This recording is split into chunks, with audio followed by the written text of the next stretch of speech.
what you're going to see is just about beyond belief. We have video clips of heavy objects levitating. Canadian John Hutchinson is a self-taught scientist who reports to have accidentally stumbled upon a collection of phenomena now known as the Hutchinson effect. During attempts to study the longitudinal waves of Tesla back in 1979, some of the effects produced include levitation of heavy objects, metal samples turned transparent, metals turned into jelly, and the spontaneous fracturing of metals. The Hutchinson effect has been well documented both on film and videotape, has been witnessed many times by numerous credentialed scientists and engineers.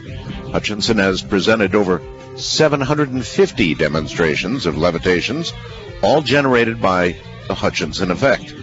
He also has video documentation showing metallurgical samples falling apart, as well as the transmutation of wood impregnated into metals. His findings have been televised in the U.S., Japan, and Canada, and have piqued interest from electrical engineering and aircraft companies, the Canadian Department of Defense, and the military, as you might well imagine. Coming up in a moment, John Hutchinson.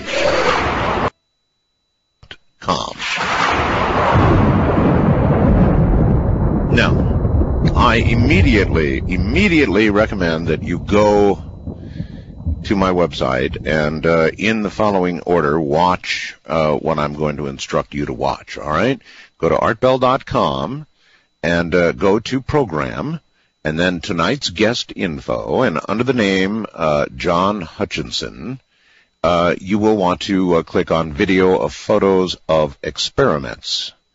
And there is video clip number 1 and video clip number 2. But if you will go to the bottom of the page, you can see the first page, past all the still photographs. You will see video of John's laboratory. Now, John has a laboratory that rivals anything it looks like to me at NASA. It is extremely impressive. And until tonight, I was not aware of the Hutchinson effect nor of John Hutchinson. But the videos that we have, the proof that we are offering you, is it's mind-boggling. I mean, you will see things levitate in the air. You will see heavy objects levitate in the air. I don't know what to tell you. We've got it on video. John, welcome to the program. Well, it's a real nice honor to be on your program, Art. Where are you in Canada?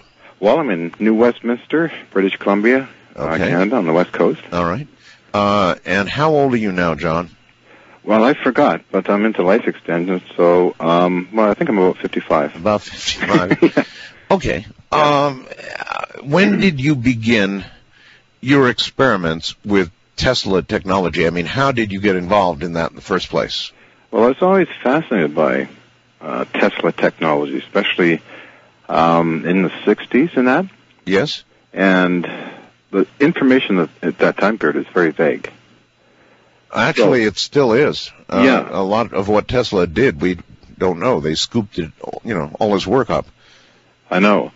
But in the 70s, I got this great inspiration with a machine shop to reproduce to 18th century standards a lot of the equipments, the high-frequency converters and generators and all that neat stuff. Yeah, I can see it. I just went on and on and on, and it seemed that nothing was impossible to achieve. Well, what were you trying to achieve? In other words, what was your goal when you began? More or less, Art, more or less basically just having fun. That's basically it. I was just having fun. But having fun based on... I wasn't trying to prove anything. I was basically had a great interest in replication of high-frequency, high-voltage effects, radio frequency energies, and electrostatic energies. Voltages, how high? You mean Van de Graaff generator type voltage or what? Yeah, Van de Graaff generators up to, I made one myself. It went up to about 2 million electron volts. Oh, that's a lot. Yeah. A lot of stuff. That's a lot. A lot of stuff there. And then the Tesla coil itself only was up to 1 million volts. A Tesla coil at 1 million volts. Yeah, that's all right. Baby one. When did you begin to observe, as you experimented, anything anomalous that you just, you didn't understand why? I would think about 1979 was a time period when things started to happen. Like what? I would get pieces of bakelite material coming across a room and hitting me on the shoulder, or hitting and crashing into things. When you did what to them? When I was activating the electrostatics and also the Tesla coil machinery and the pulsating high voltage DC voltage through a spark gap. Okay. And I was using also RF generation equipment at 455 kilohertz. At I'm sorry, say again? Sorry, 455? 455 kilohertz? Yeah. That's the IF frequency of most broadcast radios. That's right. And playing with these fields, I always was playing with something like that, even prior to the Tesla interest in that. Now, just curious, before we move on, are you aware that the alleged Philadelphia experiment, which used large electromagnetic fields and rotating RF fields, actually has a lot of parallels to what you're talking to me about right now? That's what I discovered in 1982 when Dr. Guy Obolinski suggested I fine-tune the frequencies, and I'd start to get the same kind of effects as the Philadelphia experiment. Oddly enough, some of these things actually did happen. We had a whole building disappear in 1987 when I was with What? I'm not kidding. A whole building. I did not see it myself. It was my workers there who worked with Boeing, George Lissakase and Alexander Shevsky from Russia there. An insurance agent was to come down to insure the laboratory. Right. And basically he came down and found no building, just an empty lot. So we questioned him about, the surrounding area. What did you see when you came here? The address and everything went over and over and over again. And basically he got very upset and angry. He's saying, you guys are trying to play a practical joke on me. I don't get it. And he just backed off and never came around again. Now, I didn't see this happen, but my friends, of course, told me the story. And other times, of course, on analysis of the 8mm film, the old style film by the Canadian government, they found that some of these metal samples would turn semi-transparent, and you could actually see through them and see the objects underneath them. All right. Exactly, if you don't mind telling me, if you're willing to tell me, exactly what were you applying when those effects began to occur? You were applying electrostatic voltage. Mm-hmm. You had a Tesla coil operating, yes? I had about 3 Tesla coils operating. 3 Tesla coils? 3 Tesla coils, one at 7.5 in the kilohertz range, and one at 14 megahertz. 14 megahertz. Uh-huh. And, of course, the RF generators at 455, and the electrostatic unit generator. This is in the very early days of these kind of experiments. And I also had weak magnetic fields. Okay, wait a minute. Electrostatic at about 2 million volts, right? No, well, the electrostatic unit I had several of them actually. The very first one I started out with was about 500,000 volts. 500,000. Okay. Mm-hmm. And then as time went on, I always would upgrade the laboratory. Of course, but if I've got it right, 3 Tesla coils, 7.5 kilohertz, 14 megahertz. Now, those would be that's a harmonic, right? Getting in close to a harmonic. 7.5, well, close. Yeah, close. I'm sorry, not an exact harmonic. I'm wrong. And what other frequency?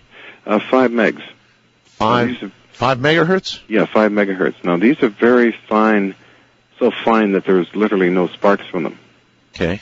They're so finely tuned with spark gap and also high capacitance. And the other one was vacuum tube operated, so you get the high frequency in that. Right, up at 14 megahertz. Mm-hmm. Yeah.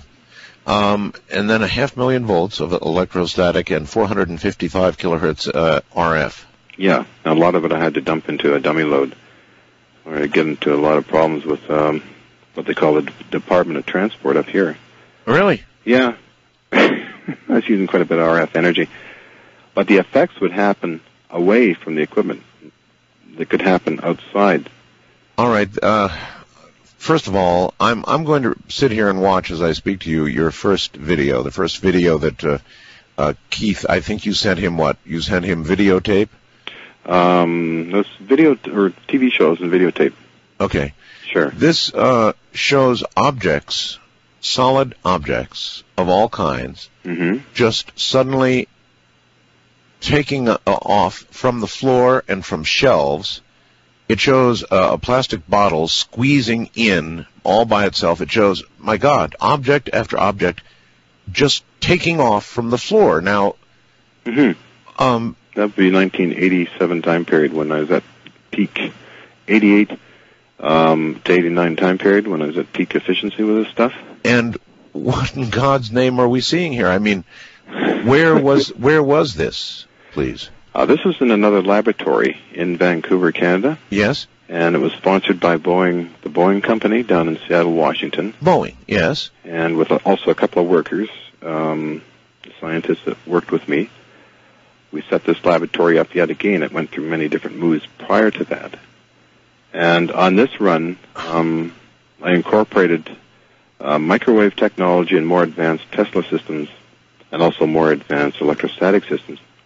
Yeah, but my God, whatever you would throw at these things, I can understand little pieces of tin or foil or something jumping around with great electrostatic prodding, but not things taking off into the air like this, John. Oh, I know. We up to 1,500 pounds. Oh, really? That only levitated, though, 1 inch. Now, the idea, and I have a lot of scientific papers written by other scientists, but there appears that these are like keyways that open up some other dimension to allow this to happen.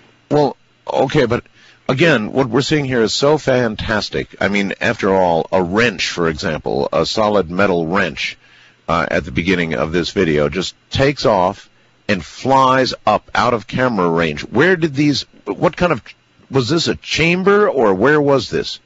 This particular location, there was many different other locations, but this one was in a sub-basement of a large building. Okay. And we were trying to find target areas, and we found this particular target area to be extremely active. So I was holding the camera and actually kind of scared, too, because you don't know where these things are going to land. Well, yeah, I was going to ask you, take the wrench, for example. This thing takes off and just flies straight up. Now, where did it go? Sometimes the samples will hit the beams on top and bounce off onto another angle onto the floor, or they would simply, it appears that the movement of the Earth has something to do with the slight slant movement of these things. Right. And they just go into another storage bin next to that storage area there. That was pretty impressive, I think. Yeah, no, not pretty impressive. It's really, really, really, really impressive. You were and you were using that same setup, or what were you using to cause what we're seeing here? I was using a lot more equipment than I was back in the early 80s. But can you describe specifically what you were doing, or do you not wish to? Oh, I don't mind at all. Okay, describe then exactly, technically, what you were doing in case somebody wants to try and duplicate this. Well, I had a lot of equipment running at that time, and I'd set the units on. Once I got them tuned up, there's a lot of heat, and that with all these things, and they sort of drift, and you have to keep adjusting them until you start getting effects. Right.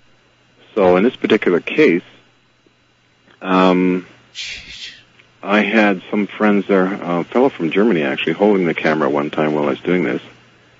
Actually, the German government got involved in this stuff too, in 89, 90. And then I'd hold the camera, and you keep an eye on the lab so there'd be no spontaneous fires coming out of the walls or concrete, which is recorded. I know it sounds wild. No. With what's happening here, I would be very concerned about other things happening. Yeah. But again, what I'm asking for is technically, what did you have on to produce this effect? At this particular time, I went very big with the lab. Instead of only 4,000 watts, 110 volts, I was up to close to 3,000 watts, 110 volts input into all the equipments. I had the 1 million volt Tesla coil running. Okay. The 2 million volt electrostatic unit I made running at that time, along with a 500,000 volt electrostatic unit with Van de Graaff generators. Okay. I had a unit which helped a lot, simply, it's Army surplus, called Device 17 by 15. It's a programmable radar system for counterintelligence and countermeasures radar systems. Yes. It would just put out X-band radar at, maybe roughly 10 to, as I recall, 100 milliwatts. Okay. And that was focused into the field.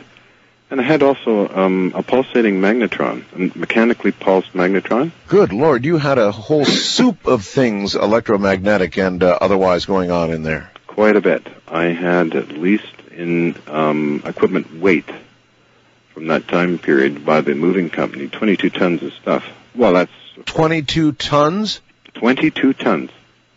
I peaked up at that level, had so many different other experiments running too. John, if I might ask, equipment of this magnitude would take some amount of financing to put together. That it would. Now, if you're to buy these things off the shelf, you'd be running into many, many millions. Right. However, in Canada, there's many scrap yards, surplus yards, where it seemed the stuff came to me. I'd go to one place called Convoy Electrical Machinery, and there I found almost an exact duplicate of the Colorado Springs Tesla transformer, Westinghouse 56 kVA. Right. And basically, they didn't want it, and they said they'd deliver it. They wanted to get rid of it. So, and over again, I set up a network where people phone me saying, well, we got a Siemens transformer at DC voltage, 200,000 volts. So people liked what you were doing, in other words, and as they heard about it, they made donations. They made donations. Of stuff. Basically, yeah. They gave stuff, and sometimes would have to purchase stuff, but it was dirt cheap. We had so much Army surplus, so much other types of surplus, and the old wire, even back 100 years ago, let's say, was available in the scrap yards. Nobody wanted it except me. Except you. All right, hold on, John. Hold it right there. You've got to see this, folks. To my website, artbell.com, to program tonight's guest info and the videos. Seeing is believing. I'm Art Bell.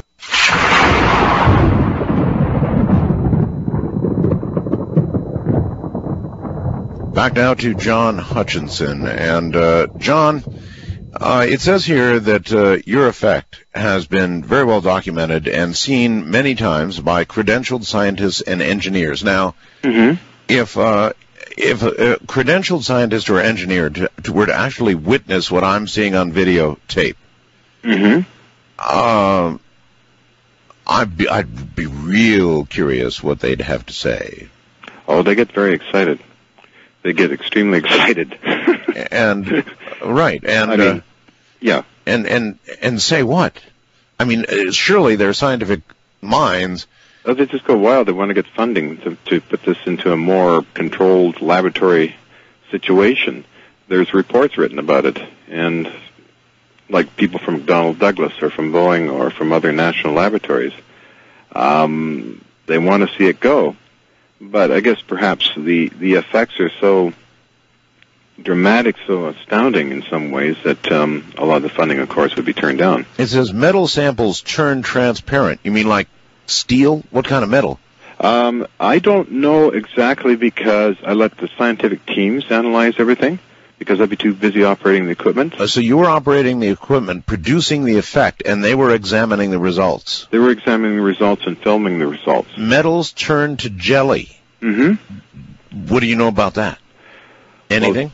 Well, I do know that there's some unique, very exotic subatomic structures that I feel that would perhaps allow this to decouple.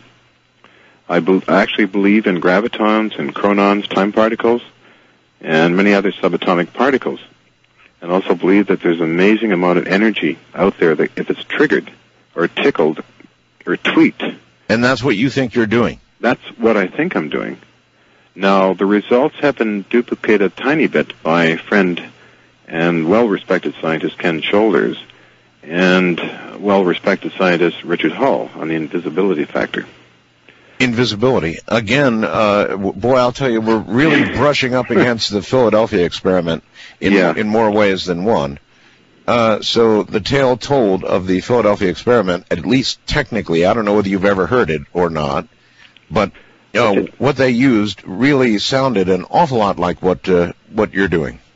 I was highly fascinated by the Philadelphia experiment. I read some of the books that were published in the early days. And some U.S. scientist in New York, Dr. Guy Obolinski, suggested to me to fine-tune the frequencies I was using, and I got similar results, and which I did do. But unbeknownst to me was after analysis of the metals and videos and that these things would show up later on.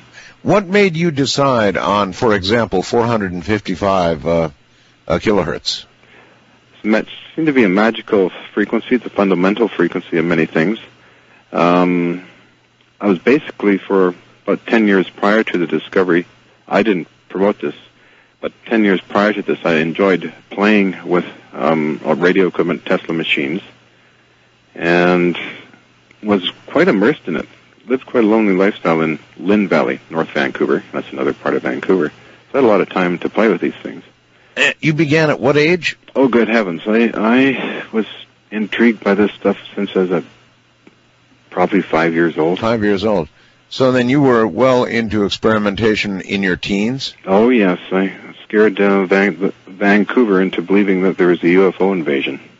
You did? In 1965, I made the front page of the Vancouver Sun newspaper. I keep hearing, I'm getting a lot of fast blasts right now from Canada, Alberta, for example. Peter says, I heard that John once shook a telephone pole without any equipment. That's right. It is right? That's a true story, yes. It was a telephone pole outside behind, I guess it would be lab number 3, where I moved to in Burnaby, British Columbia. And this telephone pole, I thought some truck got caught in guide wires to the pole, and I had the equipment on, preparing for a run, a test for some people that were coming. Right. And I looked through I just let the machines run. I went to the back of the building and was looking up and saw this telephone pole moving 3 feet one way or another. 3 feet? 3 feet movement. I said, gee, this is dangerous because the wires are coming to my place. So I went outside and looked, and I didn't see any car tangled in any guide wires, and people were starting to come out and look around, and I thought, it couldn't be the equipment, could it? So I slammed the main breakers down. Once it did that, it stopped. Yeah. John, you only sort of know what you're doing, huh? In other words, you know, you've learned how to fine-tune frequencies and produce effects, but you're not totally sure, are you, what this is all about? With many things I'm not sure. It's always an exploration, and that's what makes, life so interesting, is this ongoing exploration. So, I haven't got all the answers. So then apparently in Canada, they know you very well. You did what now in Vancouver? In Vancouver? Yes, something about a UFO? Oh, back in 65, yes. I was sending up hydrogen balloons coated with tinfoil. Uh-oh. And I was just doing this because it was a fascinating thing to do, and the neighbors basically called the Vancouver Sun newspaper and the province newspaper and the Canadian Broadcasting Corporation. And they all came around into the backyard, and I was caught, basically. But in those days, it was kind of a fun thing, and even the military people were... They were humored? Oh, they were highly humored, and they wondered, because there are all these UFO blips on radar. Uh-huh. So... They made their own comments in the newspaper. So it was you, and they no doubt used that. Yeah, I see. Okay. Yeah, it was kind of an interesting adventure. It's not logical for things to... Would you say they are defying gravity? In other words, how would you phrase what's happening to these metal objects and solid objects? Well, defying a lot of laws and old laws, I would say, in science. But I always find the academics get very upset over this, while the military scientists don't. All the military scientists I encountered seemed to be highly excited about this. Well, I can see why. Wrote the reports. In Canada, there was a lobby group in the Senate that was lobbying for Ferris Tech. I never traveled to any of these places. The business people that were doing this. One was George Hathaway, he was a scientist. The other was Alexis Pizarro, a well-known oil fellow who basically found me in Lynn Valley and started promoting this effect. And I, at that time, really didn't think anything of it. But Alex said, "John, what are you doing? You're throwing out metal samples." I said, "Well, so what?" But as Alex said, it took a year to convince me what I was doing was very important. Well, when things fly up in the air, John, it shouldn't be too hard to become convinced that you've stumbled into something really big. Well, basically, I finished grade 8 school as a loner. I had agoraphobia. I was living kind of in the mountains there and never had any real contact, any kind of scientific community. Oh, so not a lot of social skills, and yeah, you didn't even like leaving your agoraphobia. That's fear of leaving a house, right? Basically, yeah. I didn't have any, I was a bit of an oddball then and didn't have that many friends. So to be instantly thrust into the limelight, yeah, it was intriguing. So, probably very scary for you. Yeah, I guess the first adventure was 78 to 79. Almost the end of 79. That was in regards to, I was picked out as somebody to be harassed by the government at that time under gun control registration. I had a large collection of old weapons and stuff, and yes. So that was my first, I guess, major encounter out in the media.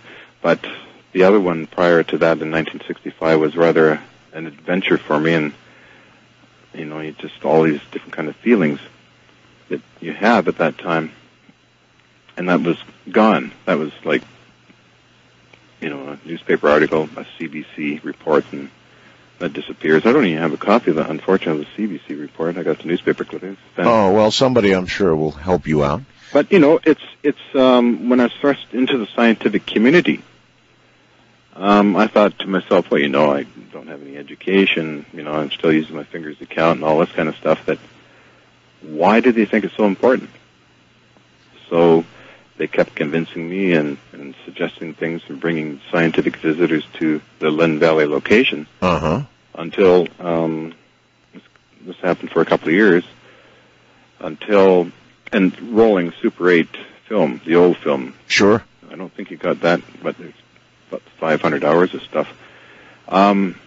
What happened was that Alex Pizarro, George Hathaway suggested I go to Toronto and sign a document.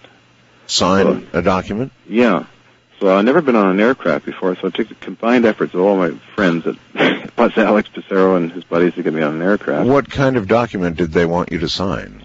It was a document in regards to that Alex Pizarro, George Hathaway, Norman Hathaway, and associates could help me in bringing this out into the scientific community. Okay. I think it was a 4-page document witnessed by an attorney. And after that, I moved from that location in Lynn Valley to yet another location, and the U.S. government then got involved. The U.S. government? Oh, yeah, they got involved at that time. Colonel John B. Alexander was part of the team. Oh, I am a friend of Colonel Alexander. Oh, he sent an email tonight to me saying there's some incorrections or some things wrong in that bio, so I emailed him back saying, oh, yeah, there probably is. There's so much stuff going on, I lose track because I never attended anything at the Pentagon. Was that NIDS? Well, John's working at NIDS now. He is, but that was when he was in the military? No, I believe when he was in the military, I think he was in the Inspector General's department. Right. Because I phoned there one time because I was trying to... What happened was I was given different names of all these people that came at that time period in 1983. So it took me a long time to get their real names. Right. And a friend of mine, Lieutenant Colonel John Bearden. Right. Tom Bearden, that is, gave me the names, the proper names, which allowed me to track down. Then other people came into the scene, like Jack Houck at McDonnell Douglas Aerospace, who did a non-classified experiment for 2 days and released the videos to me and documentation in his report. So he knew Colonel Alexander. I see. And what I'm saying, I'm trying to cover a lot of territory here. A book was just published by Nick Cook of Jane's Defense Weekly on the Black Budget Project, and I'm featured in the book. And were you part of a black budget? Somebody's our black budget here in the U.S. or Canadian black budgets, or both? No, these probably both. Both. What I've learned to date from this new publication just in the last couple of months is that Lockheed Martin skunk work has the Hutchison effect now. All written down by Nick Cook, who's chief aviation editor for Jane's Defense Weekly. Oh, really? I wonder if they regard it as a propulsion system, an invisibility system, a levitation system. What do you think they're doing with or should I even be asking? You can ask me, I don't mind. Okay. They're probably advancing it for advanced propulsion technologies. That would have been my guess. Yeah. Let's see, Nick was hammering away for a long time on this project to find answers to the black budget, the billion-dollar question. It first aired on in 2000 on TLC, where this Boyd Bushman starts to admit things and showing my videos. Yeah, as a matter of fact, on one of the videos, it says in block letters, I think, TLC. So this ran on the Learning Channel? Yeah, some of these were on the Learning Channel and Fox TV. TLC, I see it. Yeah. As things fly off the table. That was a glass of something that just flew off the table with a cup in, or with a spoon in it. Spoon in it. I'm trying to think what that one would be. I got so many of these things, but they would find okay, when I do a show for Fox or TLC, I'm interviewed, they use the stock footage, and then they will get a guest on, like Jack Houck and McDonnell Douglas or Colonel Alexander, who appeared on my behalf on TLC. I see. Or many other people, Tom Balone. Out of curiosity, what did John Alexander say about the Hutchinson effect on TLC? He gave it a fairly good thing. He basically said, I'm trying to go by memory here, it's a nice piece they did on me. Good producers and that. Basically, Colonel John B. Alexander said and felt, this is very hard to explain why a steel bar is very hard at one end and the other end is like lead, is one of the things he mentioned on TLC. The others is that they had the video analyzed at Los Alamos National Laboratory to see if it was a fake or not. Right. And it wasn't a fake. Right. This is the old Super 8 millimeter film. The old stuff. You sure? Yeah, oh, yeah. This is prior to the video stuff that you're seeing now. So then somehow it was decided that they would start to get the project going. And Alex Pizarro, George Hathaway made their presentation to, I would say, the Pentagon, because it involved a close relationship to Ronald Reagan's Star Wars. Uh-huh. And one general wanted to inform the president right away, but then the other general said, well, what if this turns out to be a fake? It would be a very bad embarrassment for the U.S. government. Now, I'm told this verbally, of course, by Alex Pizarro and George Hathaway. So it was decided then to do a look and see. So John arranged the team, I believe. I don't know all the details yet. And we were working 4 months. And John would make his appearances once in a while, and then the whole team came. But unfortunately, it was a bad element in that team, Bob Freeman or Freiberg. We all refer to him as Bad Bob, who... Bad Bob. Basically wanted this thing shut down. And John didn't feel that was proper, that the report... Why did he want it shut down? That I don't know. I mean, he must have had some argument. He must have had an argument of some type. I know that he was very much against Tom Bearden talking about classified material. For some reason, he got into an argument with Colonel Alexander in the backseat of the car that Alex Pizarro was driving. Oh. And Alex just simply said, "Will you guys please tone it down, trying to drive?" But Bob had this thing about security and was very, I felt he just knew something and wanted the thing shut down, just write a bad report. And he also accused us actually of having a multi-million-dollar laboratory producing these effects with lightning bolts. With lightning bolts? Yeah. That's what I was told by Pizarro. That couldn't be because you would you'd have a complete whiteout of the camera taking the pictures. I see no lightning bolts.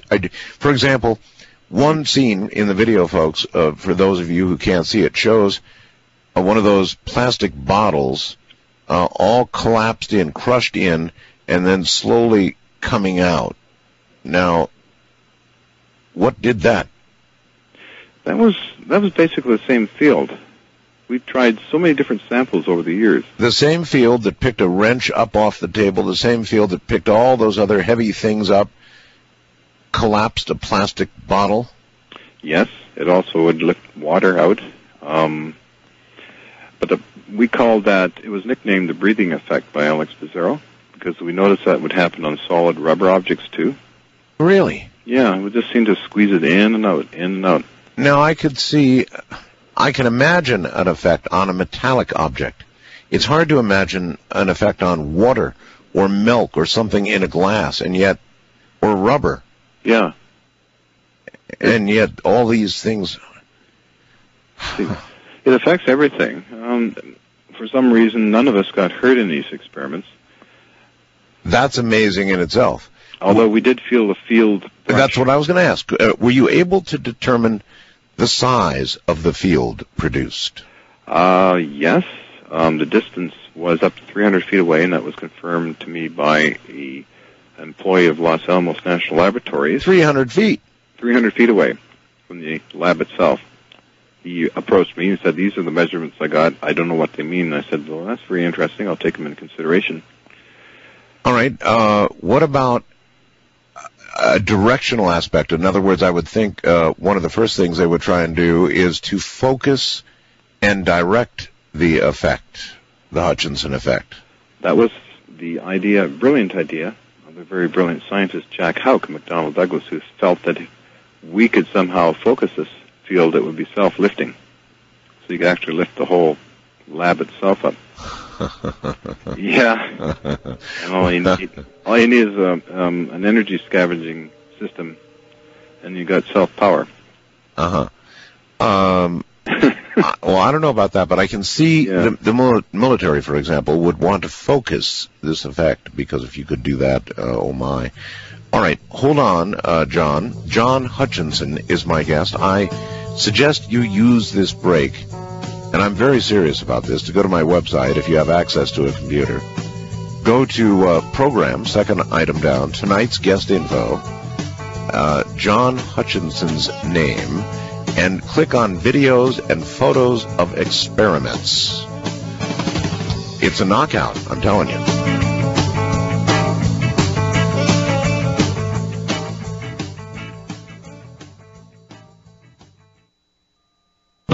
From Canada comes John Hutchinson, discoverer of the Hutchinson effect, which is on display on my website right now.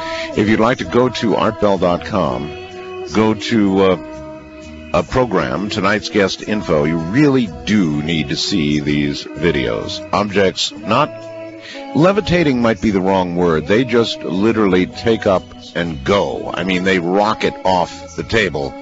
A multitude of objects made of all kinds of things, not just metal, but glass, liquid, plastics, metal that ends up misshapen on one end and softer on one end than the other, and all kinds of strange things. I just had a quick conversation during the news with Colonel Alexander.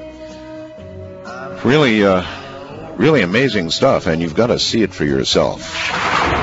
All right, playing a little catch-up there. You know, looking again at these videos, one criticism somebody might make is, well, these are videos being played in reverse, and these are objects being dropped, not going up, as in levitating, or actually not levitating so much as just rocketing up. Now, I don't, having watched critically with that in mind, I don't think that's possible because some of these objects are doing motions that are not consistent at all with being dropped. In fact, some of them take off at angles. Some of them move sideways for a moment and then take off.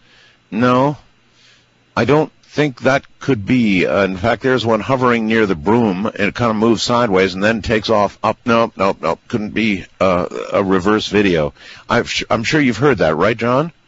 I've heard of reverse videos, yes. I've seen sometimes when you run something backwards, it looks pretty interesting and funny. Yeah. On TV. Yeah. Yeah, and you can see, is it water in a dish just getting sucked up? Is that the one with the blue dish? Yes, blue dish. Yes. Yeah, that was one of the blue dish ones. Now that looks like to me, and I'm going to just sit here and play it again and again, but it looks to me like water is being pulled up prior to the dish itself being pulled up. That's incredible, John. Incredible. A broom just stands up straight and then takes off. Yeah. Good Lord, John. There's gremlins running around in there. Okay, I understand that you have had difficulty producing this in front of other observers, and it's not always reproducible. It's kind of like cold fusion. Yeah, in the early days we had a lot of problems with that, of course. But nevertheless, the number of people that did come got to see quite a bit. So, but as I got more involved with it, especially after about 86, when the Canadian government came, and later on, I got pretty good at it, actually. I feel, anyhow. I got 5 major effects per hour. 5 major effects per hour. That's pretty good, all right. And so how many observers were able to see this firsthand? Oh, sometimes they come in a group. I have German groups. I'd have some people from England and U.S., yet more U.S. officials would come in and look at these things. Do you have any idea, were every one of these aspects that you used, the Tesla coils, the electrostatic voltage, the 455 kilohertz RF, all of these critical to the equation, and how critically tuned? Tuning is a difficult thing. I have to be fully concentrated on tuning these equipments and then calibrating them. That's why when giving demonstrations, I prefer the scientists or the news people to videotape it themselves, because I can't concentrate. Yeah. I have to be almost one with the machine. It's like running a very precise lathe. Are each one of these aspects, the Tesla coils, the electrostatic voltage, the RF, are they all critical? They seem to be all linked together. All linked together. Yeah, I've tried experiments with one being omitted and then nothing would happen. Okay. Do you remember when you first saw your first anomalous occurrence as you were, when you began experimenting with all of this, John, what were your expectations? What did you expect to happen? In the very early days? Yes. Just basically having fun with these machines. Right. Would turn off all the lights in the lab, and I'd see all these magical sparks and little balls of light flying around. And then, which intrigued me, and I like creating things all the time and building these Tesla coils to the old standards of Tesla himself, and would go and search scrap yards for the old wires, gauges, and wire coverings of the time period. And I'd even go right down and building the ornate little fences around these things. So basically I enjoyed doing that, and then, of course, these effects started to happen. And one time we had a sheet of aluminum foil actually floating across the basement of this house that I was in. And Mark Murphy, the landlord's son there, and I were having fun. And sometimes we'd throw a round ball of foil into the field and toss it back to us. Was another thing we're doing. But when this sheet was floating 6 feet off the ground, my landlady, Mrs. Murphy, came down and said, "What are you guys doing?" A sheet? Sheet of aluminum foil. Oh, yes, huh? It must have been about 2.5 feet long, maybe by a foot or so wide. It was just floating there. And your landlady came in? She came in and told us that we should be outside digging the ditch around the house to keep the water from coming in the basement. To do the drain tiles. What are you fooling around with that stuff for? It's kind of funny. Yeah. So, you know, you're maybe the third or fourth person who's been playing with this exact stuff that I've interviewed over the years. Another man I interviewed, who I nicknamed, my nickname, Madman Markham, created a time machine, or what he thought was a time machine, using very similar technology, and he's now nowhere to be found. He's gone. He died, or? Well, we don't know. He rented a gigantic warehouse. He had been arrested for stealing some power company transformers, and he was using them in reverse to create very large amounts of voltage. And then he was using that to fire some gigantic electromagnets, and was creating a field. And you know, he noticed with a small scale model that he put a little screw, I believe it was, through the field, and the screw literally disappeared. And so then he wanted to make a large model. Okay. And he was determined to walk into this field. And we've never heard from him since. Now, did by any chance, Art, he ever experiment with money, like shrinking money? Shrinking money? Yeah, I've seen this actually. You're not referring to the stock market, right? No, no, not the stock market. But you mean physically shrinking money? Physically shrinking money to 1/3 its size. And I saw this at the Denver conference in 1994 when it was with Brian O'Leary and the whole crew there, Hal Pudoff, when we were giving our lecture. Brian O'Leary, yes. Yeah. Let me ask you this, John. Did you ever do any biological experiments? In other words, did you ever put anything biological into the field? We tried a plant. A plant? Yeah, a plant, and nothing seemed to happen. And interesting. Another time, when Alex Pizarro's wife brought us dinner on a long run, we call them long run, or long burns, just preparing for the next group of visitors, we put our dinners in the field. And we waited a while, and we started getting hungry, of course, and we went and got the dinners out, and well, Alex said it tasted better, and I said, well, I guess so. I don't know. I can't tell, Alex, but nothing happened to the food. And but none of you dared walk into the field and sit down? No. I don't think so. Well, now you know why I nicknamed him Madman. I know that the Canadian news people, they had to get authorization for the television cameras to go in there. Really? If it destroyed a $75,000 camera. That's a very good point. A very large electromagnetic field could wreak havoc with a very expensive camera, no doubt about it. But they got the permission. We did our show, and it aired on the national news there, and we got a great reception from it. Had all kinds of visitors coming in. And the same journalist actually appeared on, this is back in 1985, the same journalist appeared on a recent Fox television show talking about those great old days. Well, let me ask you, this combination of technology that you use to produce this effect, what do you believe the Hutchinson effect is, John? What do you think you're doing?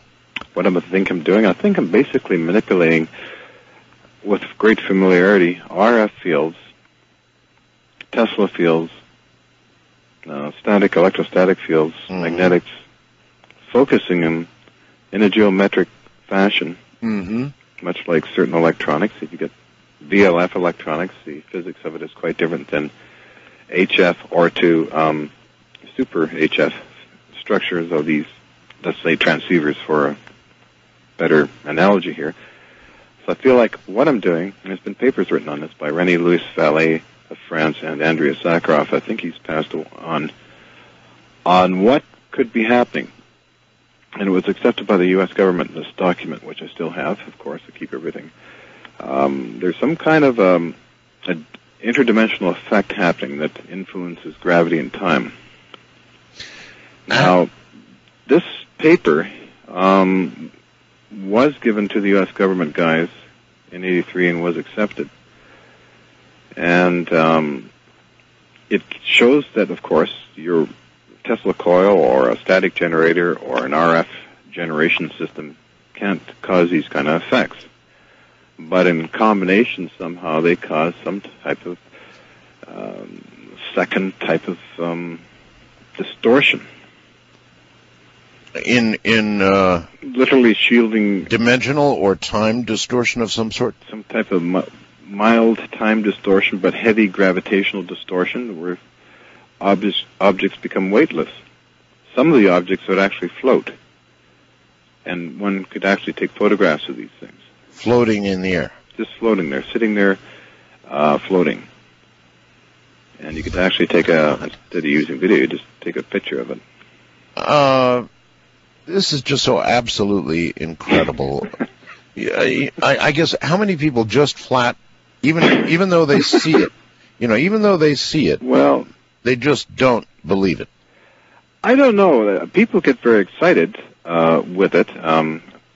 I had a defense contracts lawyer friend who was just in Vancouver for a short time, who kept talking to me, and I was trying to show him that the results were going on, but I said, well, I'll just shut it off now, okay? And he said, this is the most exciting thing I've ever seen. Here's $100. Here's $100? He wasn't even looking in the target zone. Yeah. That's how some people react. Others, the scientific teams will be very careful, look for any kind of trickery, and seal the area off, and then run all the tests and videotape on every angle, and use videos and Super 8 millimeter film, such as the Canadian government guys did.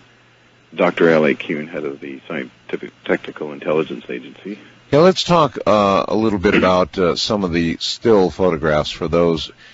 Here's a chunk of metal that is completely distorted by the levitation process. It's a big piece of metal, and then it is indeed, it's fractured, actually. It broke, it looks like it almost broke in half. The energy from that has been calculated by scientists, analyzed by Max Planck Institute, Fraunhofer, and many of the German labs, to come from within the material outward, causing that kind of fracturing. Actually, it looks like the fracturing occurred from inside coming out, the way the material is pushed away. That's right.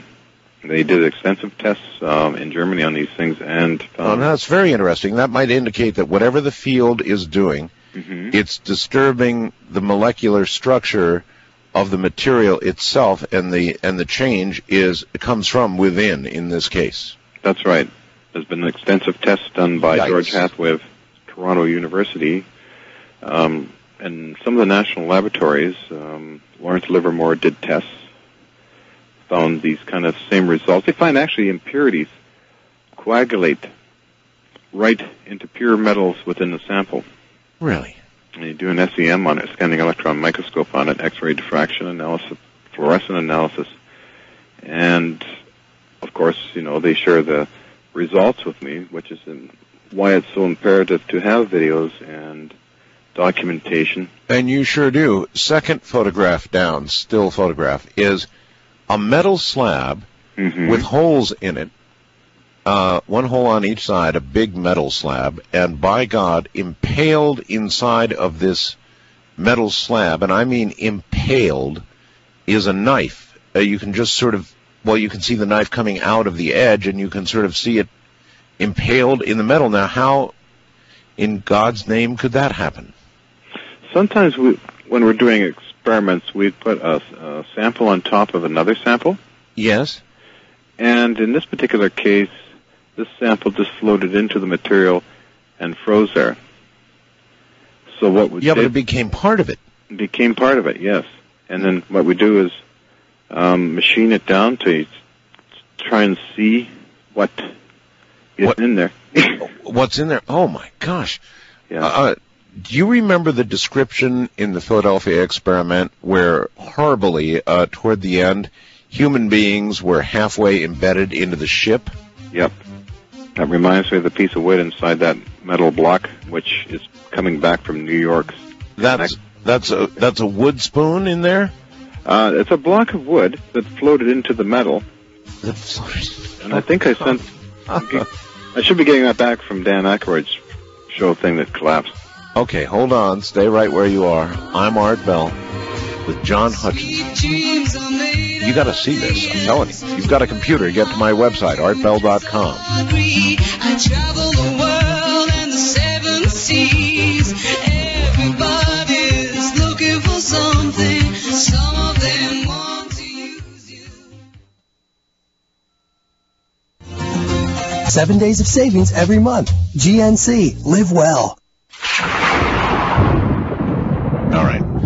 Back now to Canada and John Hutchinson. There's a gold cylinder here, and it literally is turned to jelly by this field. What kind of cylinder was this? Oh, Art, it was a stainless steel, non-magnetic stainless steel bar, approximately 6 inches long by about 3 inches in diameter. Right. And during one of the tests, that was actually quite a long kind of destruction or jelly. It turned to jelly. It's quite long in its duration, and is able to also capture that right on video with the masters. Like, the masters really show this stuff better than perhaps what video I sent down to you there. But the gold is some kind of discoloration of the stainless steel. Undetermined. That one was not analyzed. I have maybe 80% unanalyzed samples. Uh-huh. The rest were, maybe it's even higher than that, but the rest were analyzed and tested. All right. Some showing actually material that doesn't exist on Earth, which is kind of interesting. That really? I'm saying alloy material. That, so how do you speculate that could have happened? Well, a massive distortion of the atomic structure. Again, feeling that it deals with time and gravity. I feel that everything has a gravity field around it, and that these gravity fields is produced by some kind of subatomic reaction. Have you ever put any timekeeping device in the field? No, not yet. That's been suggested. We never got around to a lot of good things that we should have done. Do you still have the equipment that produced these results? No. You don't? The Canadian government seized all that when I was in Germany, when I was having it shipped to Germany. What? Yes, they seized... Wait. Why were you going to... First of all, why were you going to ship all of the equipment to Germany, as a matter of interest? Well, I had an offer from a team in Germany and a team in Austria that financed everything. And I really wanted by this time to get out of the group that is involved with, who were connected to Boeing. And I felt there was going to be a major takeover, and they were suggesting that I get back into the military to study this effect as a psychotronic thing. Uh-huh. So I dug my heels in there, and I felt I don't want to go through this route again, because you can't talk about it, you can't be sort of a showman, which I am in some ways. And the German team were very supportive, sent large amounts of money over. We managed to get some of it into shipping containers within 2 hours of raiding the lab, which was locked up on me. They raided the lab? We did, with armed guards, moving people. But 2 hours into that move, the police came. Yes. And also the people that were connected to Boeing came. Yes.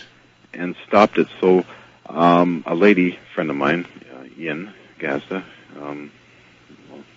she is a filmmaker from Hollywood, got lawyers to sign the lab over to her as a movie set. By this time, things are getting so complex. No. Again, I'm sorry, back up. Okay. Under what authority did the police seize what you had, or Boeing for that matter? On what authority they would have to seize that at that time? Basically, when the lab was in operation, I was president of my own company, Axim General Systems. So they got rid of me, fired me as the president. Uh-huh. And this is getting kind of sticky, so that I couldn't even get into my own lab. So the German group, at the same time in Germany, were preparing for me to move there. And it was decided just to literally charge the place, get the stuff out, all this equipment, get it in shipping containers and get it to Germany. Sure. But unfortunately, that didn't transpire. So the lawyers filed in the BC Supreme Court for a trial on all this stuff. Holy smokes. And the attorneys then thought that they could actually arrange, by contact to government people, to have it released and put in shipping containers, which it eventually did get into shipping containers. And what happened was the government seized it, the 2 containers. The government seized the containers. They seized the containers. Again, if I can ask, under what authority? I mean... Oh, their excuse was it contained polychlorinated biphenyls, or PCBs. And normally Tesla coils and those kind of machines don't. The test gear, yes. This is an interesting story because they tried to keep it secret, but again, the press found out about it. It made the front page of the Vancouver Sun newspapers. Okay. Can you recall the date that made the front page of the Vancouver Sun? 1990, February 22, approximately. 1990, February 22nd. About that time. Okay. I got a copy of it, of course. Okay. I got a copy of it from a journalist when I was in Europe. Do you have a copy of that article handy? Yeah. Can you read me part of it? I would like to hear about that. Oh, well, I got it in I got so many documents there in boxes, it would take me a while to... Well, that's all right then. But I can always JPEG it and send it. Okay. That's no problem. All right. Sometime, I mean, would have to do it later. All right, what was the article like? I mean, it talked about your materials being seized. Basically saying that ministry, that's part of the government up here, secretly builds PCB site in Surrey. And it goes into the article, and then there was this paper chase. They found all these weird machines, big glass balls with wires coming out of them. Mm-hmm. Involved a lot of officials from the police department, from the other governments who were there. Names I'm trying to remember. Lynn was one name. And then it goes on in this lab being moved, and then it states inventor goes to ground. It's kind of typical newspaper story thing. What do they mean by inventor goes to ground? You, well, basically... disappeared? Well, not that. It seems that it's kind of a statement that newspaper people use. Yes. Meaning that, well, here is this guy doing levitation experiments, and I guess when they took the lab, the guy can't levitate anything, so he goes to ground, I guess. I think that's the jargon that the newspapers... Normally, here, when you say somebody goes to ground, that means they go to hiding. Oh, no. So that was a little pun.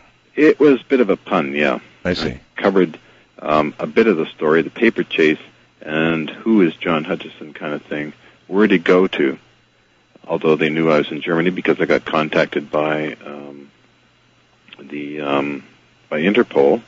Also got contacted. Interpol? Yeah, they charged the house that I was staying in because they felt that I was being held captive by people from the East Bloc. I know there was East Bloc interference, a lot of it, and I wrote to Dr. Pappas in Greeceland. In Greece, that is, it's Greeceland is the German word. But and he said, no, there's a game going on. It's a dangerous game. Be careful. He gave me the agents involved, the names and all that. So the Germans were protecting me. However, I assured the East Germans were protecting you? No. The fellow in Greece, Dr. P.T. Pappas, was protecting me with information, which I passed on to the German people who are protecting me against any kind of interference from the East Bloc people that wanted this technology. Oh, okay. So basically, Interpol made a decision that I am A-OK. I'm not being kidnapped, and wrote their reports and filed them somewhere, where, I don't know.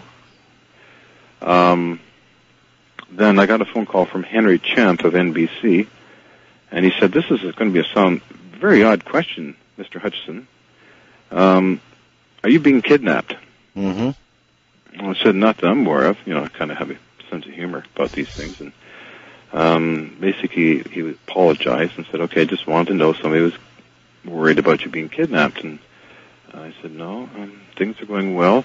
Then when I phoned the Canadian government, I was warned that if I returned to Canada, to Vancouver, that I might be arrested. Arrested? Yep. For what? For having this laboratory. I don't know why. However, when I had to come back here, I did meet the representative, Richard Glue of the Environment Protection Agency, and he showed me all these documents, which he actually gave them to me, showing all the procedures and things that went on when I was away about this laboratory. And he said, well, this is something I can tell my grandchildren, kind of thing. And I said, okay, but you said you have some of it in storage for me, which he did have, and that was all the test equipment with the PCBs. Anything related to Tesla was gone. And anything related to Tesla was gone? Totally gone. And which contained no PCBs. And so this big whoop-de-doo about PCBs they didn't give a damn about anyway, obviously, because they were going to give it back to you. They did give it back to me, and I was so ticked off. And so it was all BS in the first place. They wanted access to the parts of the equipment they wanted. And they got it, too. Because I tried, through my dad's ideas of trying to contact the different government officials, I got one person who said, well, it costs $20,000 to move it. I said, okay, but where is it? And they just said, well, we don't know. And we don't know. Yeah. And to this very day, that part of the equipment is gone? To this very day, it's gone. Something surfaced a couple of years ago that the location of the lab was put under what they call the Alex Fraser Bridge. It's a huge suspension bridge in Vancouver. Yes. On a vacant lot. And this action of them putting all this stuff was tipped the Vancouver Sun papers off, saying something strange is going on here. So that's how it got into the press. But when Canadian Television Network tried to get down there to videotape all this stuff, they were blocked by the Royal Canadian Mounted Police. Wow. Yeah, it sounds crazy, but it's more screwy. Well, I shouldn't use that word, but I was... East to the Rockies, call toll-free 1-800-825-5033. And all that stuff. And all right, wait a minute. I'm kind of running around. Don't name names? The company. Okay, sorry. I took that out. But you were coerced, you said, by some agents of a company? Canadian Security Intelligence. Coerced how? That they wanted me to work with them, that they'll pay me $300. This is stepping back a couple of years prior to the stealing of the lab. $300 what? Per week, to be the first, to have their first options with me to work with them. Sorry, I'm jumping back and forth. That's quite all right. And you told them what? Well, I told them, okay, let's see what happens. And so you took their $300 a week? I took their $300 a week, and I was curious on what these people were going to do. Because by this time, I was away from George Hathaway and the protection of the U.S. government, guys like Colonel Alexander, who I respect really highly in his opinions and correcting me for certain mistakes I might make in my talks.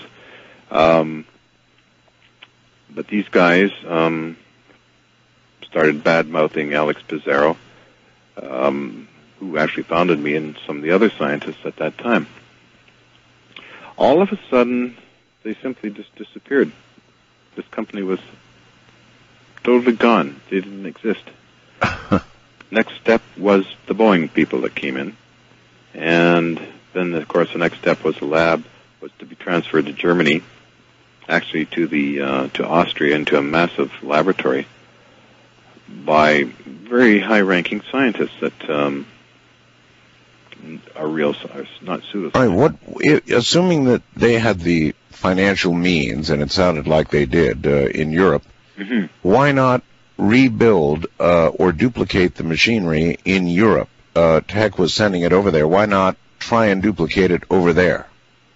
That's a good point you brought up. We felt it would be, at that point, an easy move Other circumstances happened, however, in Europe at that time. I was over there for 2 years. Now, in one of those years, the German groups were working with the lawyers to get the lab over there, and all Right. other stuff was going on. And actually, they sent representatives from Switzerland over there to talk to these people to release the goods. So by that time, things shifted, and I got kind of burned out on all of this stuff because, Yeah, it sounds like you went through a lot, all right. oh my God! And then you're thinking you're going to come back to Canada and they're going to arrest you and throw you in jail. That's what I'm told. So I took the chance of coming back here, and I met with the reps there from the government, and didn't get thrown in jail. I got so angry there with this. I had a double garage full of stuff to the ceiling of all like test equipment, and basically they wanted me to put it in full operation again. Oh? And I thought, that's what I thought too. I thought, this is odd. This is extremely strange. I just disobeyed that order, and I sold everything off to the local ham radio operators. And what I couldn't sell off, I dumped into the scrapyard. Are you a ham, by the way? Oh, I'm fascinated by ham. I don't have a license, but You're not a licensed ham. Fascinated by ham and vacuum tube technology. Love this stuff. I'm a surplus nut. Are you? Yeah, I can tell from the video when all your equipment was there that we do have a video showing your lab. It's kind of a dark video. Yeah. But okay. You can see just rows and rows and rows and rows and rows of what looks like military surplus gear. Oh, I love it. I went on a buying spree when I got my inheritance. I went to, I think, about $20,000 of stuff from fair radio sales in Ohio. Ah, so you had a little financial help to do all this. Well, people keep throwing me chunks of money once in a while. I had Japanese people throwing me bits of money, England, Germany. They keep me just floating after I'd returned from Germany. Well, I sure would like to know if your field would affect a timepiece and what kind of effects it would have on biological organisms. You never tried cats, dogs, or mice, or... No, it goes against my religion, that kind of stuff. Uh-huh. All right. Listen, what I would like to do is, Mm-hmm. in the next hour coming up, by now I think enough people have seen your videos so that we can take some good, intelligent questions for you from the audience. How would that be? Sounds like fun to me. All right, good. Then in that case, here's what I'm going to ask. I'm going to ask that those of you who have seen the still photographs and those of you who have seen the videos on my website call up. And it's really one of those things that you've got to see. I mean, you have just got to see it. That's all there is to it. So if you've seen it, and if you have a question for John Hutchinson of the John Hutchinson or the Hutchinson Effect, pick up your telephone and let's hear from you. Once again, John Hutchinson. And John, Yeah. you never did you did levitation, but you never did personal levitation. You never, or did you? Me personally, fly up in the air? No. No. Okay. No. I would love to. That's a kid's dream, but no. All right. Well, somebody named Frode, F-R-O-D-E, in Trondheim, Norway, says, Art, I corresponded with John years ago. Get to the part of levitation. He did that too. So when he means levitation, he means that you were able to suspend objects in midair. Well, yes.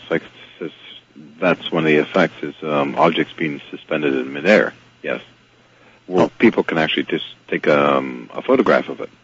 Okay. Let me go to the phones now, and I have no idea what we're going to get, John. We'll see. First-time caller line, you're on the air with John Hutchinson in Canada. Hello.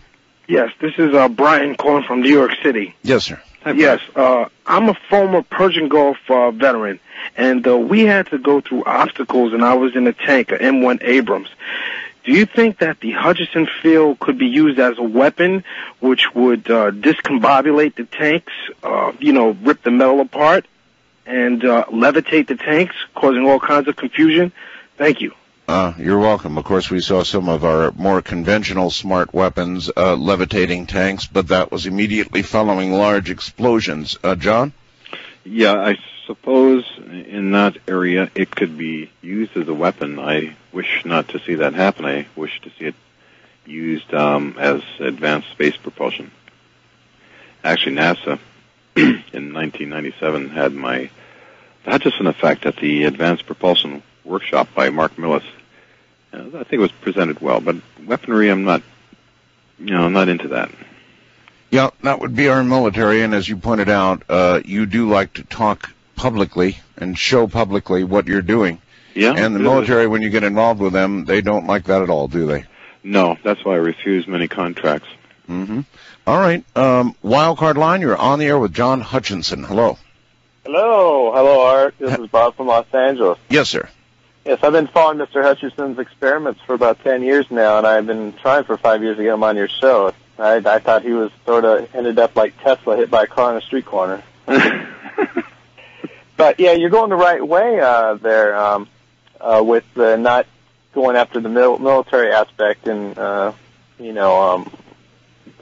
supporting life. I mean, I was thinking that this is basically a propulsion system for a craft that could virtually leave this planet. I'm thinking that our atmosphere is thinning so much year by year that eventually we may need what you have designed to leave this planet and go elsewhere and probably end up saving life on this planet. You're aware of that, right?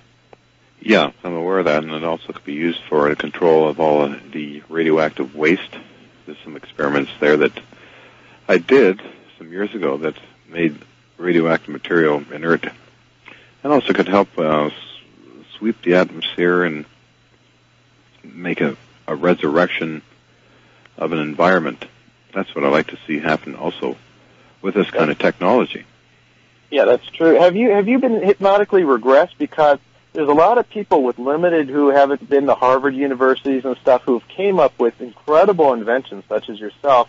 And I believe myself that I've worked with Lockheed, and my education wasn't so great, but I've came up with incredible ideas that are just beyond my abilities. I don't know how it happens. It happens to other people, but what happens is somehow it got in your mind. I think if you could be hypnotically regressed to get the full aspect of what you know out of your mind, because I believe what's in your subconscious is drifting over to your conscious. That's how you're doing this, pretty much. Do you believe hypnotic regression? Maybe somehow this got in your mind somehow. Do you ever think about that? I have thought of many areas why I'm like this, why I have this drive to do these things, and why anything I need seems to come to me for me to perform this. And do you think that this Tesla technology is actually tapping into what's called 0-point energy to do this? Without a question, yeah. Without a doubt. Uh-huh. Because it gives all the energy you need to perform the effects. You can have a terawatt of radio frequency stuff being poured out. It wouldn't do anything except maybe heat up a metal sample at a little bit at maybe 20 feet. But again, it's a combination of these fields that seem to produce something else. And right. In every case we've heard with these sorts of effects, it's been these exact combinations. There was a connection to Area 51 with Lockheed Martin. What was that all about?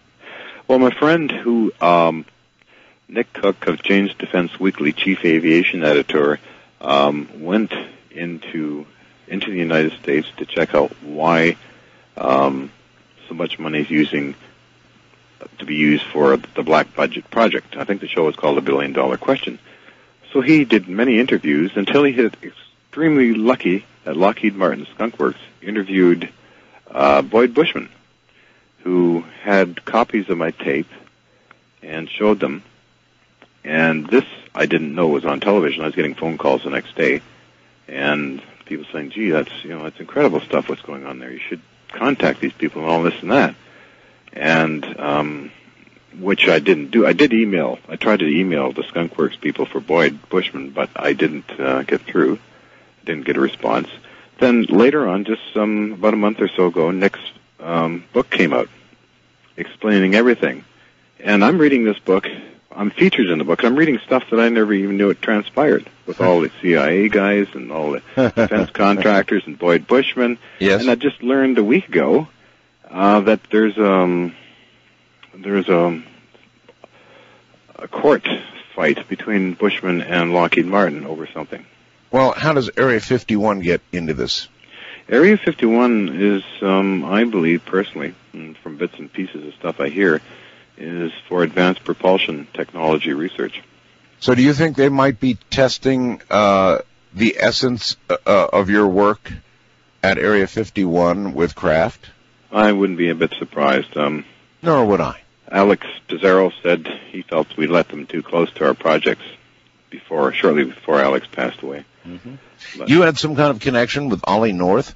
Oh, Oliver North, yes, he's wrote me a letter. He wrote you a letter? Yes, he's wanting some help and funding and stuff, and yes, that was back in the 80s. I got all sorts of strange mail. I got mail from the Shah of Iran, I think. I have never deciphered his card. The Shah of Iran. I got some letters or postcards or whatever they are from Bill Clinton. I don't know Bill Clinton, except, he's the President of the United States. Yes, he was. And I kind of liked him, He's kind of an interesting person. And I opened up my mailbox, and it says from the White House. And I said, oh, yeah, sure, probably my friend down there in Los Angeles who has a house called the White House, and he promotes kombucha tea, which is a nutritional drink. And I opened this thing up, and I'm thinking, this is real. This is really from the White House. It's Bill Clinton and Hillary. So I assume that some scientists, when your field is operational, have checked background radiation, right? They do all the testing. Yeah. And what was found? Was there any increase in background radiation at all? The normal background radiation dropped down to only a few counts per minute.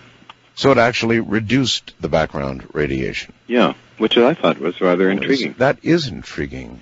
It's very intriguing. Almost a monkey wrench, and already is a sort of a Pandora's box of hair-pulling kind of experiments. All right, east of the Rockies, you're on the air with John Hutchinson. Hello.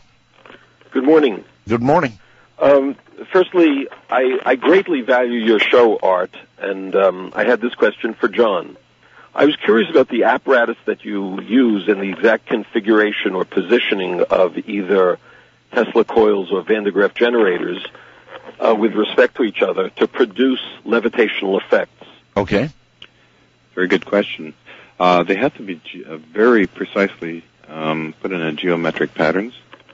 Yeah, is there a way you can describe distances or the exact patterns they're in, or how far apart they are?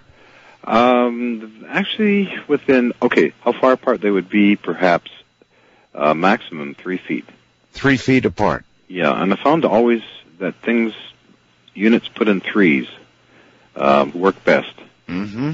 And as I advanced into this more and more, of course, I would put things in coils and Van de Graaffs and 2s and 3s. But a DC component is extremely important in this area, too. I found out in my later research.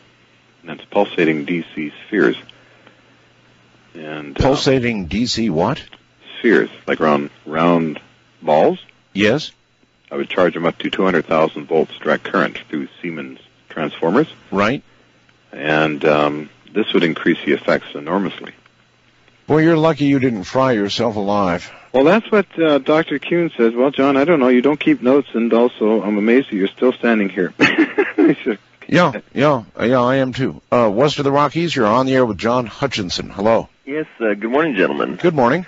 Dr. Hutchinson, I'm really intrigued, as you were saying, with this, and the couple of questions that I have, I hope I didn't see the first part of the show or hear the first part of the show. Well, I don't think it's doctor. He's, unless honorary. Honorary. There you Somebody go. just sent me an AAAS thing, and then it got sort of in a website there, and some lady printed all up. Oh, that's where I saw it on the website. Yeah. I flunked my coloring book and blocks, so okay. I'd be quite the official doctor, let's go. Well, you should be. But the couple of questions that I had were the videos and the pictures are extraordinary, and I was just wondering, has anyone, like I said, I missed the first part of the show, has any professional videographers gotten, like pictures of, I guess, better video, and the pictures are great, But also, do you have any plans on reproducing? Has anybody attempted to give you funding or something like that to reproduce this equipment? In other words, let's do it again? Oh, Well, yes, definitely. There was talk in 1997. A friend of mine, who I really respect as a scientist, wrote to Prince Hans Adam Liechtenstein, who's known me for 12 years, for funding to get the Hutchison effect moved from Canada down to Bodega Bay, California, and set it up in operation so that the scientists, such as John Alexander or Ken Shoulders or Dr. Elizabeth Ann Roger, can come in and see what I'm doing. Mm-hmm. So they can take notes and extrapolate and calculate certain things that I'm doing and get it into a logical scientific format. Right. And did you say 99? Sorry, 1997. 97. And nothing period. ever came of it, or? No, I have many letters from Prince Liechtenstein, and he was willing at the time to try something, but he then dropped it. And, 99, I did able to duplicate a toy UFO right up to the ceiling right here. Where I'm Really? sitting. Yeah, I cheated a little bit. I used extra high voltage overhead on the ceiling, so it wasn't really the true essence of. Okay, let me ask this, John. Thank you, caller. How much money right now would it take, do you think, John, to put together the equipment to duplicate this or maybe even do it on a larger scale? I would have to go by the words of Dr. Robert Forward in regards to, at this point, it'd pretty well be into many millions to replicate that stuff I once had. Now, I put a lot in here. I do research in here. But it's limited because it's an apartment. And when I did the 99 experiment for Fox TV, I was lucky it was a Canadian holiday. But the field affected the building across the street, and the police came in sirens, which I have on video. So you affected the building across the street in what way? We used to have funny things happen in the 80s and, of course, 99. Is that when the field goes through into another structure, it moves objects around like dishes. Uh-huh. That would tend to upset people. They get angry, and when they look across here, they see this balcony of mine, which is an antenna farm from antennas I got off of Navy warships. And so you're the obvious target. Oh, I'm the obvious target. I know the feeling, believe me. First-time caller line, you're on the air with John Hutchinson. Hello. Hello. Hi, where are you? I'm in Morgantown, West Virginia. Okay. Yeah, I have just one simple question. I'm interested in trying to recreate some of the basic stuff myself. I mean, one, is that feasible? And two, if so, how do I do it? All right. He wants to recreate. Is it feasible for him to try? I mentioned I had an interesting talk with Ken Shoulders. Even on a smaller scale, John. Yeah. I would recommend start working with Tesla coils and Van de Graaff generators together. Okay. You may get some interesting results and expand from there. Okay, so what do I just basics of what I would do with them? How do I make them interact? Just put them in proximity to each other and you could activate them? You could do that, but I'd recommend highly follow your own instincts in this area. Okay. And your scientific wisdom. Okay. That's what I recommend. Give it a try, caller, and let us know what happens. Most definitely. I'll be sure to. Okay, very good. Wildcard line, you're on the air with John Hutchinson. Hello. Art, this is Steve in Glendora. Yes, hello. Hey, I happened to see that video, and I studied it quite closely when it ran on the Learning Channel, and I got the impression that it was the old Hollywood illusion where you construct your set upside down and you use magnets and gravity to manipulate an object before you remove the magnet and it falls to the floor. Now, that was the impression I got. Okay, I too watched the video again and again, caller, and the only problem I had with that, it could be a backwards video, except that several of the objects move in a lateral direction before they take off. No, not backwards. Literally, where you build the set upside down. Like, if I remember, there was a trash can in the shot and all that. That stuff is nailed up basically on the ceiling, and then you film it so that it looks like it's right side up when in fact it's upside down. You have a magnet on the roof holding the objects. You manipulate the objects with the magnet. They kind of dance around a little bit. You remove the magnet and it plummets to the floor, but it looks like it's falling up when in fact it's falling down. John? That's an interesting one. What came to my mind was an old movie by Fred Astaire where he was tap dancing on the walls of a building. Is that what you mean? Yeah, well, something similar to that. But now, here's the thing. Look, I wasn't there, so I don't know. But here's another thing that I considered. Is it possible that your laboratory was located on one of the planet's ley lines or near one of the planet's ley lines so that helped the effect that you were trying to create? Is it possible? Yeah, that's a really, really good question. Hold it right there. John, what about that? Is it true that it might work in some places and not other places? No, it seemed to work in all different locations. There's about 5 different locations where the laboratory was in the greater Vancouver area. And there was no difference. It worked, period. Yeah, it worked. A lot of people are curious about these magnetic ley lines and think things like this are more likely at those points, but maybe this is an effect that just can be done. All right, hold on, John. We'll be right back from the high desert. I'm Art Bell. All right, once again, John Hutchinson. And, John, let's go out of the country and say hi. You're on the air on the international line. Where are you calling from, please? Hello? Hello? Oh, hi, Art. This is Frode calling from Trondheim in Norway. Oh, you're the one that fast blasted me. That's right. Hi, John. How you doing? I corresponded with you, say around 91, 92. I don't know if you remember. Oh, I would probably would have your letters in my files somewhere. Oh, great. I just vaguely remember something now. Yeah, right. I corresponded with you and George Hathaway also. That's right. And you said you didn't do much documentation of your research, but actually, I'd say the correspondence that you did around those years actually serve as your documentation. The documentation?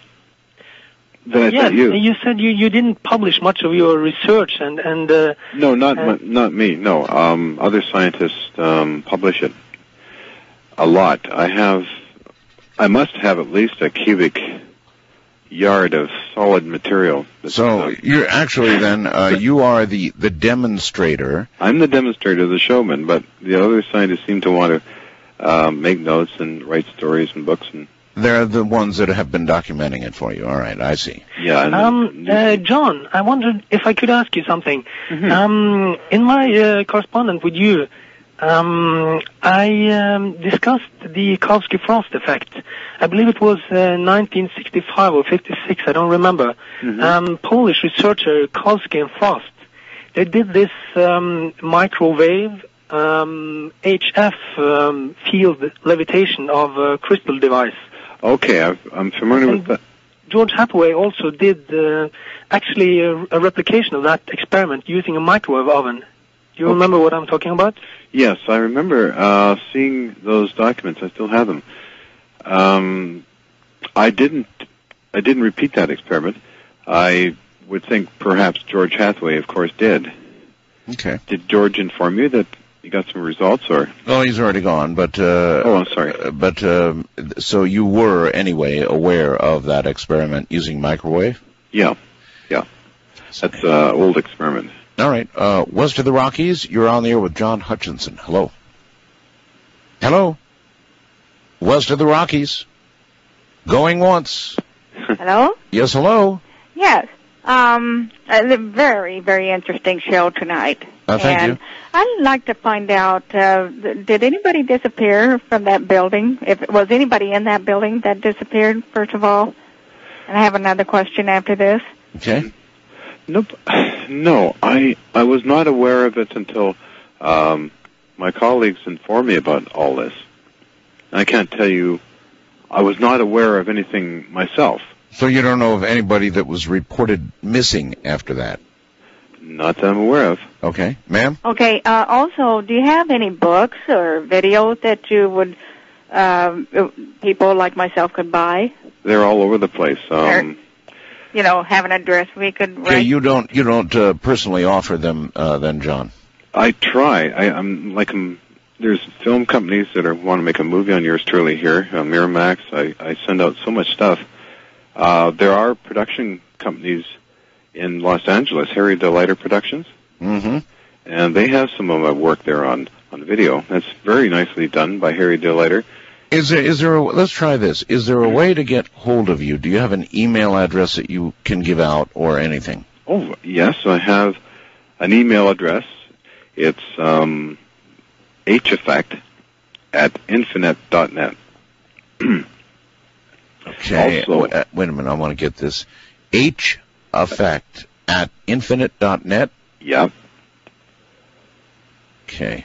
And also, on the Internet, if you look under Yahoo search or Google search, right, under Hutchison Effect, there's many websites there that show my work and tell what's the latest things that are going on. All right, so a lot of people can do easy research and get hold of you directly, even if they wish. Oh, sure. All right. I love people. First-time caller line, you're on the air with John Hutchinson. Hi. Hi. I can barely hear you, sir. John, can you hear me? Just, yes. Yes, John, question for you on your work out there. Have you ever, or were you ever to put it on a spinning table of any type to produce this effect? In that, I know... Do you mean put the equipment on a spinning table? Yeah, an inside-out motor will levitate, because we've done it here in Pittsburgh with a PhD that was part of the Philadelphia experiment. He should be able to do the same thing, in that the Tesla effect of the coils, in the Philadelphia experiment they use 4, he's only using 3, but the concept there of the coils and the frequency of DC, yes, you should be able, if you can get a table to go up to 2,000 revolutions by its power, it'll probably take over and levitate for you. It's called an inside-out motor, and then, of course, other cooling to control it. But you should try it if you haven't tried it. Well, I'm always open to interesting suggestions. The other is any wood. Did you embed any wood in these different? I saw some of the pictures here. Have you embedded any wood in this fluid state of the metal and that? Has any wood got into it? Yeah, there's one on the website there that there's a block of metal, a block of wood in there, and other samples have wood embedded in them that were cut open. Okay, well, that means then that a bug or a frog or me could be embedded in that metal, so you reproduce the Philadelphia experiment. That's what I think, too. Right? Well, I guess so. Yeah, it's impossible not to go there. I went there right away. The moment I heard what you were using, it was obviously the Philadelphia experiment. A little different, but not that different. And yes, with the embeddings that we can see, caller, you're dead right. I agree with you. Yeah, can 4 coils give you a time shift? 4 coils could probably do that. I've seen things like light appearing, which is caught on Super 8 film, the old Super 8 film, light shimmering things that appeared. Yeah, well, the sucking up of energy, that's why all this town shuts down. That light effect is the bombard, just like a mini hole. What's going on? So you're there. If you can get it spinning, you will have the craft and the liftoff that you want, plus power generation. So I hope good luck to you in that direction. Try it sometime. Okay, it worked. We did it for 4.5 hours, so you ought to be able to. All right, John, are you going to take this up again, John, or have you had it? Well, what I want to do is introduce it in the entertainment industry. Now, also, a lot of filmmakers are after me to sign a contract for doing my whole life story, and I'm considering that also. By saying I've had it, in a way, I feel a bit burned out, and I like my surplus electronics, and I had a lot of fun working on Navy ships, warships that were just a half a mile from here. And I would go down there and get electronics and study the ships. I was basically third in command of this for artificial reefs, and I was allowed to take anything off the ships. So I guess you need to get re-inspired. I think it'd be fun. My main thing I always wanted to do was give a massive demonstration to one of the biggest U.S. networks to show this thing off to maybe ABC or NBC. Right. I got in a bit of a tuffle with Triage Entertainment. I mentioned that I would do that, and they didn't like that, and they started to give me some negative feedback on certain things when they aired the show. Okay. Wildcard line, you're on the air with John Hutchinson. Hello. Hi there, this is Clark calling from the Cryogenic Center of Canada, Winnipeg. Yes, sir. John, I had emailed you a couple times in the last month. We've had, I guess, a couple correspondence, and I'm very glad to make both of your acquaintances on the air today. Cool. And I had a couple questions for you. And a couple just broad statements, I guess, that I was hoping you could make a couple comments on. I'm just going to catch my breath here.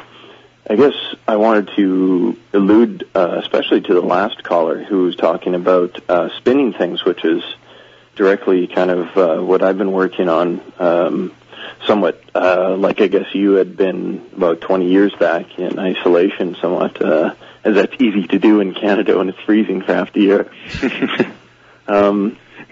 What was interesting is, I guess, the aspect of the Philadelphia experiment and some of the spinning antennas that they had, such as the Delta antenna, which is actually... Oh, yeah. You're familiar with this? Oh, yeah, I got some of that stuff. Yeah, spinning RF fields, actually. Yeah. Yeah, so what we have to do for the average layman that's looking, I think, for a little bit of background into this area is to look into the actual things that Einstein talked about, which is the space matrix, and we have to kind of lean towards a non-conventional way of looking at the system. And if we recall what John had just said a moment ago about the geometric arrangement of the Tesla coils, which is quite crucial to harmonizing with the very fabric of nature. And I guess that would kind of lead you into a lot of Buckminster Fuller's work with spatial what he called interaccommodational, which is a type of way of tapping into and expressing the knowledge of which Hoagland has briefly mentioned upon the tetrahedron, which is only one of the Platonic or dimensional levels. And I guess I'm trying to allude to a unified field theory or a theory of everything that has been mainly quite elusive because of our Cartesian/cubical ways of thinking about nature and space, and how this might interrelate into some of the Russian pyramids that they're doing in... Okay, well, let's hold it there and with pyramids, because I want to ask John something. John, obviously, this is a source of power.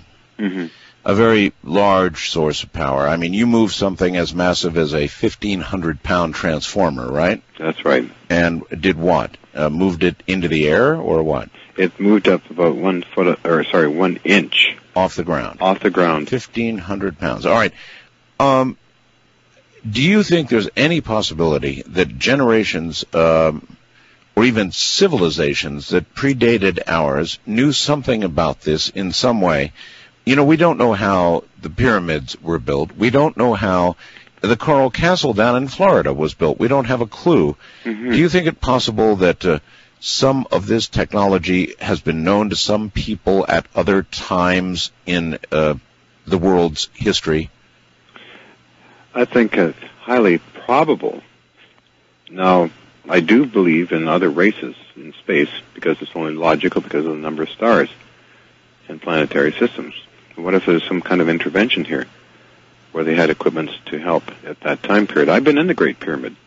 I've been in Egypt, and I'm thinking, how can somebody build something like this by dragging blocks along on wooden platforms to build a mountain, literally a mountain? Well, you can't do it. Nobody can do it today. I know.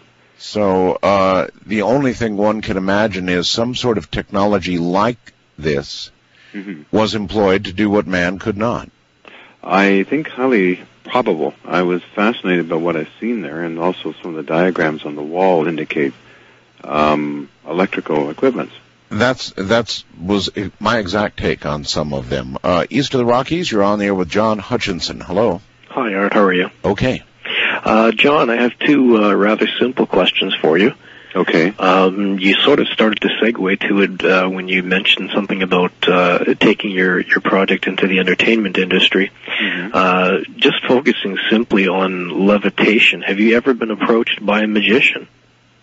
No, not by a magician, no. Okay.